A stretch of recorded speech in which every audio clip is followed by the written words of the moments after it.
Cuando estamos de acuerdo con una idea, ¿la persona que la sostiene o que la afirma influye positiva o negativamente en nuestra valoración de esa idea?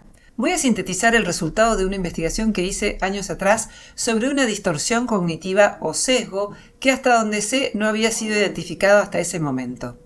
El artículo que escribí fue publicado en el 2016 en inglés en una revista de filosofía coreana con revisión de pares, cuyo nombre es Journal of Humanities Therapy, volumen 7, número 2.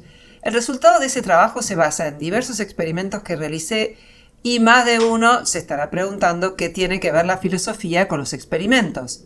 A comienzos de este siglo empezó a desarrollarse en Estados Unidos y Europa un movimiento denominado filosofía experimental que examina conceptos filosóficos a la luz de estudios experimentales que pueden realizar los propios filósofos o equipos interdisciplinarios de filósofos y científicos. No es una reducción de la filosofía a la ciencia, sino una colaboración entre ambas disciplinas. Les propongo un juego. Califiquen esta frase de 1 a 10 según les guste más o menos. Vivir es como andar en bicicleta. Para mantener el equilibrio es necesario moverse. Si la califican con un 10 es que la frase les parece excelente. Si la califican con un 1, la frase no les gustó en absoluto. Entre 1 y 10 tienen calificaciones intermedias. Trabajé con 2 grupos de adultos de 50 personas cada uno en 2 condiciones. La frase que les leí antes fue escrita por Albert Einstein en una carta que le envió a su hijo en 1930. Einstein dijo: «Vivir es como andar en bicicleta. Para mantener el equilibrio es necesario moverse». Una frase más. Piensen de 1 a 10 cuánto les gusta esta frase. El fracaso no necesariamente muestra incompetencia. Edipo tuvo valor, era inteligente y perseverante, pero fue víctima de las circunstancias. En otra condición, a otro grupo, la frase le fue mostrada con la firma de Jorge Luis Borges. Y la frase es la misma. El fracaso no necesariamente muestra incompetencia. Edipo tuvo valor, era inteligente y perseverante, pero fue víctima de las circunstancias. En una condición, la frase aparecía sin firma, y en otra condición, firmada por Borges. ¿Creen que la frase les gustaría más si es anónima o si estaba firmada por Einstein o por Borges? En azul pueden ver la condición anónima cuando no sabían de quién era la primera frase y el promedio es de 4,54 puntos. Con la firma de Einstein la valoraban el doble, 8,08. La segunda frase no pertenece a Borges. La inventé para separar lo máximo posible al autor de la idea. Cuando la frase era anónima le asignaban 4,36 puntos. Cuando creían que era de Borges, 6,54. Es decir, daban una mejor puntuación a las frases que asociaban con una figura de autoridad. ¿Es legítimo asignarle más valor a una idea solo porque proviene de una figura prestigiosa? Diría que no. Desde sus orígenes, la filosofía nos anima a evaluar cada pensamiento por su valor intrínseco, y no solo porque lo apoyen figuras de autoridad o muchas personas. La historia de la cultura puede ser vista como un proceso en el que lo que es de cierta manera por tradición fue sustituido gradualmente por el libre examen de las ideas. El pensamiento filosófico sobre este tema tiene una larga historia. Aristóteles describe 3 modos de persuasión: el ethos, el pathos y el logos. El ethos es una apelación a la autoridad o credibilidad del orador. El pathos es una apelación a las emociones del público y el logos es una apelación a la razón. Hume, en su ensayo sobre el entendimiento humano, sugirió que a ningún hombre se le puede confiar una autoridad ilimitada y más recientemente Carl Sagan escribió que uno de los grandes mandamientos de la ciencia es desconfiar de los argumentos de autoridad, ya que demasiados de tales argumentos han demostrado dolorosamente estar equivocados. No es que esté mal citar como acabo de hacer, lo cuestionable es considerar que algo es más verdadero porque lo dice una figura de autoridad. Puede ser un buen heurístico, que es una regla que en general, aunque no siempre funciona. Por ejemplo, es más probable que sea verdadero lo que dice un médico que lo que dice alguien que no lo es si estamos hablando de una cuestión de salud, de su especialidad. Pero nada es verdadero solo porque lo diga un médico. Podría estar equivocado incluso si se tratara de una cuestión atinente a su especialidad. Este estudio se completó con frases de Oscar Wilde, Dostoyevsky y otros prestigiosos autores y el efecto siempre era similar. ¿Creerán la mayoría de las personas que la firma de una frase puede influir en la valoración que le dan?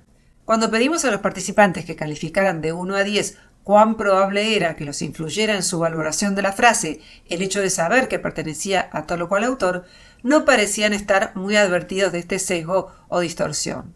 En promedio calificaron entre 2 y 3,5 la posibilidad de ser influidos por su autor. En síntesis, nuestra valoración de las ideas se ve fuertemente influida por su autor o por quien creemos que es su autor. También podemos formularnos la pregunta complementaria. Cuando no apreciamos a una persona, ¿subestimamos el valor de lo que dice? Para averiguarlo, dividimos a 86 personas en dos grupos. A la mitad le pedimos que puntuaran de 1 a 10 dos frases sin firma y a la otra mitad le pedimos que puntuaran las mismas frases junto a la firma de su autora, la entonces presidenta Cristina Fernández de Kirchner. Para conocer las preferencias políticas de los participantes, luego de la puntuación de la frase, les preguntamos por quién votarían en las elecciones que tendrían lugar meses después, en el 2013. La mayoría de los participantes de este estudio no apoyaban por entonces las políticas de la entonces presidenta. La primera frase era: hay una realidad, si no tenés un amigo, un pariente o alguien que te haga entrar, no ingresás ni disfrazado de mono al Poder Judicial. 9 de abril del 2013. La segunda frase era que en esta Argentina se vuelvan a recordar y tomar como ejemplo a aquellos que son capaces de dar todo por los valores que tienen. 24 de marzo del 2013. Y el resultado fue que el grupo que sabía de quién era la frase, en promedio la valoró menos que el grupo que había leído la frase sin firma. Básicamente porque al no valorar a su autora, infravaloraban el contenido. En la condición anónima, que está en azul, la frase era mucho más valorada en promedio que en la condición de autor, que está en verde.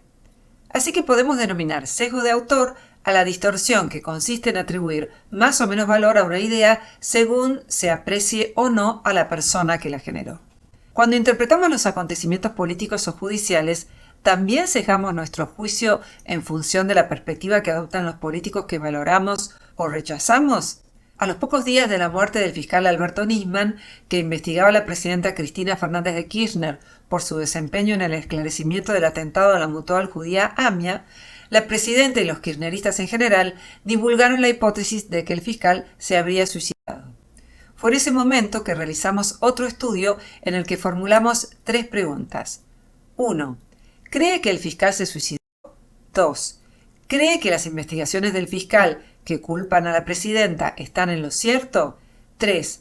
¿Votará el partido de la presidenta Cristina Fernández de Kirchner en las próximas elecciones? El 40% de los kirchneristas sostuvo que Nisman se suicidó contra el 6% de los no kirchneristas. Es decir, coincidían con la apreciación de la entonces presidenta. Asimismo, solo el 22% de los kirchneristas sostuvo que las investigaciones del fiscal estaban en lo cierto y que la presidenta era culpable, contra un 70% de los no kirchneristas. De las dos preguntas, la primera parece la más significativa para nuestra investigación, ya que la creencia de que el fiscal se suicidó o que fue asesinado no tiene ninguna vinculación lógica con el pensamiento kirchnerista. De modo que tenemos aquí, en esta serie de estudios, algunas evidencias sobre cómo nuestra estructura cognitiva puede generar sesgos que nos impidan evaluar el tema con claridad. Observar cuánto valor agregado tienen las ideas firmadas por una celebridad en la que confiamos nos revela por qué circulan por Internet tantas citas apócrifas. Einstein probablemente sea la personalidad a la que se le atribuyen más frases que no dijo y acabamos de ver por qué. De todos los autores que incluimos en el experimento, es el que sumó más valor agregado, como si se tratara de una marca comercial. Vemos una de las tantas citas apócrifas de Einstein. Locura es hacer la misma cosa una y otra vez, esperando diferentes resultados. Claro que acá Benjamin Franklin dice lo que no dijo Einstein. Y también le atribuyen la misma frase a Mark Twain. Pero que no se me malentienda, esto no apunta a criticar que una frase que pertenece a un autor sea atribuida a otro. Lo que recalco es que las ideas adquieren un valor por sí mismas y no porque las dijo una u otra persona. La frase «la Tierra gira alrededor del Sol» no es más o menos cierta porque la diga el Papa o Angelina Jolie. Tampoco un juicio de valor como «no es bueno pegarle a los niños» es más o menos estimable porque lo diga un payaso o un asesino serial. Hay personas que a veces inventan muy buenas frases, pero renuncian a sus derechos simbólicos de autoría para que una firma prestigiosa, Einstein, Borges o Wilde, les permita ampliar su círculo de lectores. Esto explica por qué en los medios de difusión no es tan importante plantear posibles soluciones para los problemas como encontrar personas famosas que hablen sobre ellos. Un sesgo cognitivo es una distorsión que se concentra en fragmentos reducidos de información y por eso se trata de una forma de irracionalidad. Empobrece nuestras elecciones, genera falsas creencias y hasta nos hace perder dinero.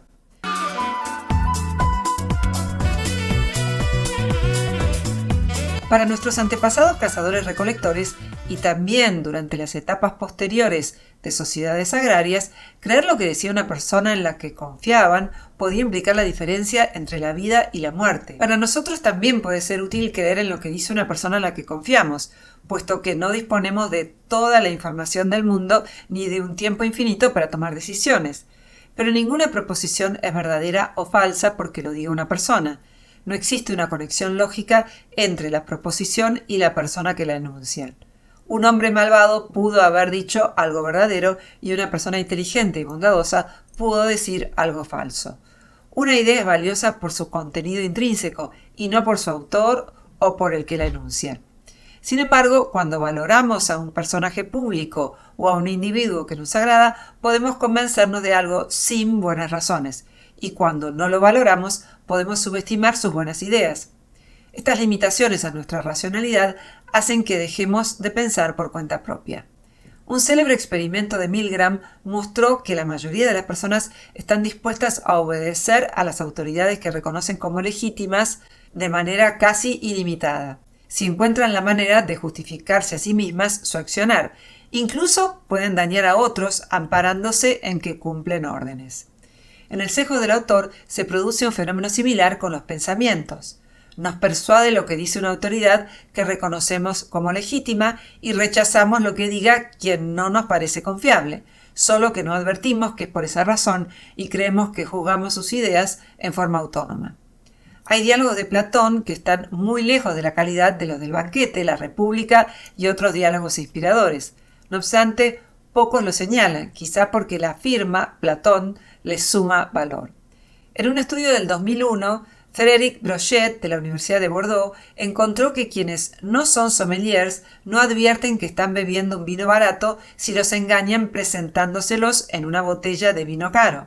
El efecto placebo también se explica en parte porque confiamos en una persona que nos suministra un medicamento, o porque confiamos en el medicamento mismo. Un violinista puede ser muy virtuoso, pero si toca en el metro es posible que le asignemos menos valor que si toca en el Teatro Colón. El 12 de enero del año 2007, Joshua Bell, uno de los grandes violinistas del mundo, tomó su violín Stradivarius de $3,5 millones, se calzó unos jeans, camiseta y gorra de béisbol y se paró en la estación de metro de Washington para tocar el violín. Colocó una funda abierta del instrumento en el suelo y echó en ellas unas monedas.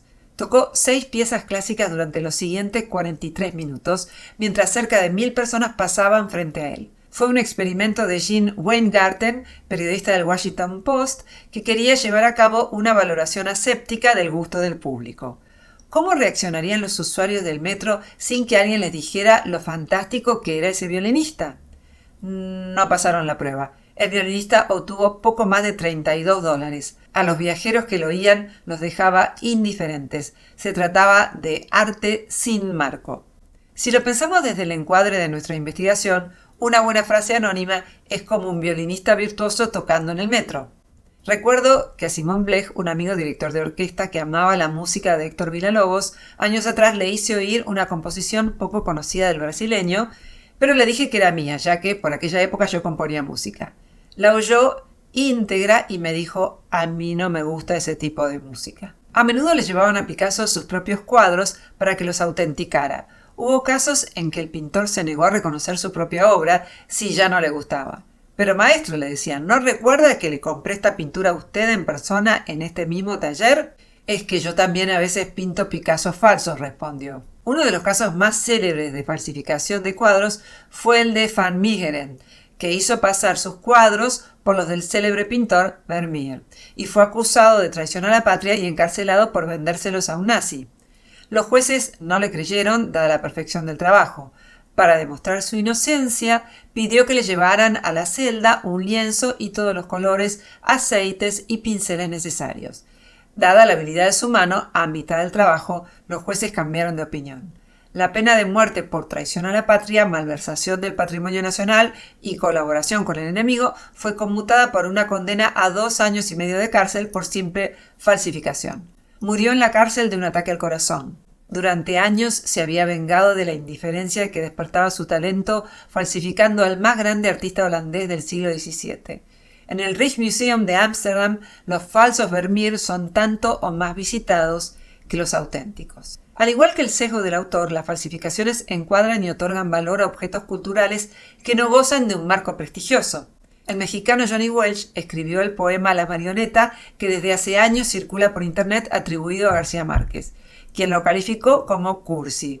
Fue traducido a gran cantidad de idiomas hasta que el propio Gabo salió a desmentir su autoría y de paso quiso conocer a la persona que lo escribió. El marco nos importa, aunque sea irrelevante para el contenido, aunque nos lleve a tomar muy malas decisiones o a privarnos de disfrutar de una obra de arte. A menudo es lo que aporta una carga emocional, como cuando ponemos me gusta en el post de Facebook de un amigo, quizás sin advertir que lo hacemos más porque nos gusta el amigo que la idea que escribió en su post. Los primeros estudiosos de los sesgos cognitivos, Daniel Kahneman y Amos Tversky, mostraron que hay una brecha entre cómo razonamos y cómo deberíamos razonar. Nuestro cerebro procesa mucha información y eso requiere de tiempo, pese a que a menudo debemos decidir rápido, y entonces tomamos atajos heurísticos que pueden no ser una regla óptima. El sesgo del autor nos ayuda a comprender por qué resulta tan difícil entendernos cuando discutimos temas polémicos. Si pertenecemos a grupos antagónicos o diferentes, 2 partidos políticos o 2 equipos de fútbol, esta distorsión vuelve mucho más arduo la posibilidad de jugar los problemas con objetividad. Al oír un nombre que despreciamos o que no nos inspira confianza, es muy posible que la emoción nos ciegue.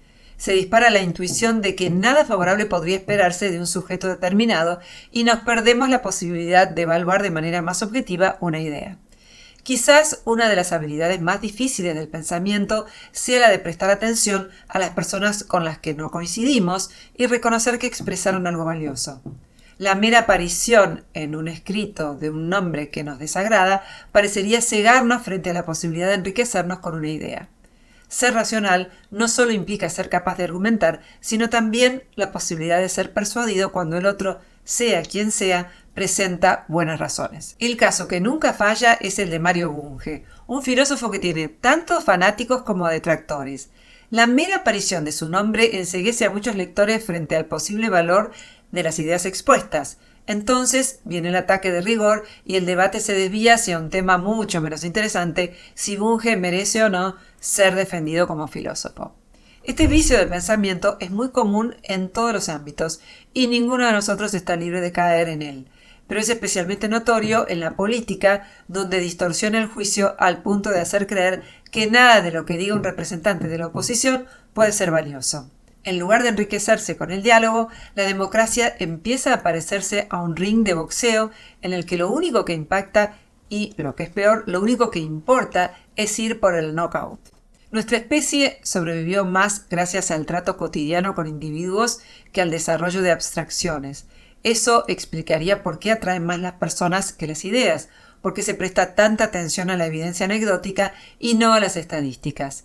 Esto explicaría por qué los cursos que tienen nombres de filósofos famosos atraen a más gente que los que convocan a partir de temas, o por qué las carreras de filosofía y los congresos de filosofía están más centrados en los nombres de los filósofos que en los temas filosóficos.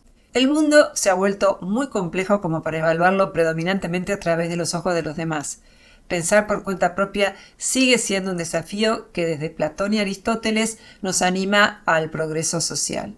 De niños nos vemos obligados a confiar en todo lo que nos dicen nuestros padres, luego en lo que dicen los maestros, y la educación formal culmina cuando desarrollamos un pensamiento autónomo. El sesgo del autor puede ser considerado también una variante del efecto halo, que es la tendencia a que nos guste o disguste todo de una persona, incluyendo lo que no hemos observado.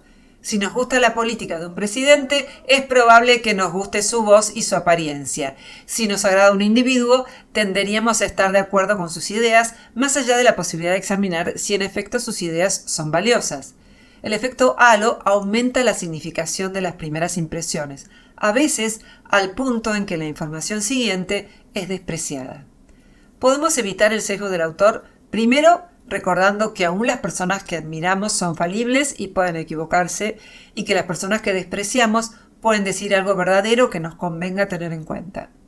Segundo, imaginando que una frase de nuestro político favorito es pronunciada por un político de otro partido. Tercero, advirtiendo la distorsión que este y otros sesgos generan en el pensamiento. Cuarto, si se trata de una cuestión importante, pidiendo la opinión de un abogado del diablo, aun cuando nos tiente la idea de creer lo que dice una celebridad o alguien en quien confiamos. Quinto, practicando el libre examen de las ideas, dotados de una cuota razonable de escepticismo. Las ideas son las protagonistas de cualquier debate que se precie. Si las perdemos por el camino, no solo nos despistamos en la ardua tarea de pensar, también descarrilamos en la posibilidad de entendernos con los demás y en la de mejorar nuestra convivencia social. Parafraseando a Pascal, podemos decir, la firma tiene razones que la razón no comprende. Agrego que haríamos bien en comprender. No sé si les gustó este video, pero tengo algunas buenas razones para pensar que si estas mismas palabras hubieran sido pronunciadas por Einstein, el video les hubiera gustado el doble. Muchas gracias.